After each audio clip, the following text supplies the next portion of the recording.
எட்டுக்கால் பூச்சி சாப்பிடுற டெக்னிக், ரெண்டு இலைக்கு நடுவுல ரெண்டு செடிக்கு நடுவுலயோ வலைய பின்னி வலையில மாற்ற பூச்சிய என்ன பண்ணும், புடிச்சு சாப்பிடும். இவ்வளவுதான் நம்மளுக்கு தெரியும். புடிச்சு சாப்பிடுறது கிடையாது. அதனோட ஃபுல் டெக்னிக் தெரிஞ்சுக்குவோம். ரெண்டு செடிக்கு நடுவுல ரெண்டு இலைக்கு நடுவுலயோ 3 மணி நேரம் டிசைன் பண்ற சிலந்தி இருக்கு, 3 நாள் டிசைன் பண்ற சிலந்தி இருக்கு.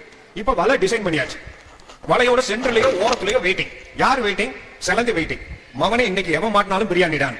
இப்ப ஒரு செடியில இருந்து இன்னொரு செடிக்கு மூவ் ஆகிற எந்த பூச்சியா இருந்தாலும் சரி, அந்த பூச்சியோ புழுவோ ஏதோ ஒண்ணு ஒரு செடியில இருந்து இன்னொரு செடிக்கு மூவ் ஆகும் போது தெரியாம இந்த வலையில மாட்டிருச்சுன்னா, மாட்டின உடனே மாட்டிக்கிட்ட பூச்சி ஐயோ எங்கேயோ போய் மாட்டிக்கிட்டமே வெளியே வர்றதுக்கு ஆட்டும் சிலந்தி வலைய. இந்த வலைய ஆட்டுறதா சிக்னல். யாருக்கு சிக்னல்? இந்த சென்டர்லயோ ஓரத்திலயோ உட்கார்ந்து இருக்க நம்ம சிலந்தின்னு சொல்ற எட்டுக்கால் பூச்சிக்கு சிக்னல். சிக்கிட்டாண்டா எனக்கு ஒரு அடிமை. இந்த சென்டர்லயோ ஓரத்திலயோ இருக்க சிலந்தி திடுத்துன்னு ஓடி வரும். ஓடி வந்த உடனே மாட்டின பூச்சி வலையோட ஏதோ ஒரு இடத்துலதான் மாட்டிக்கிட்டு ஆட்டிக்கிட்டு இருக்குது. சிலந்தி ஓடி வர்ற சிலந்தி ஒண்ணு செய்யறது இல்லை. என்ன செய்யும்? புடிச்சு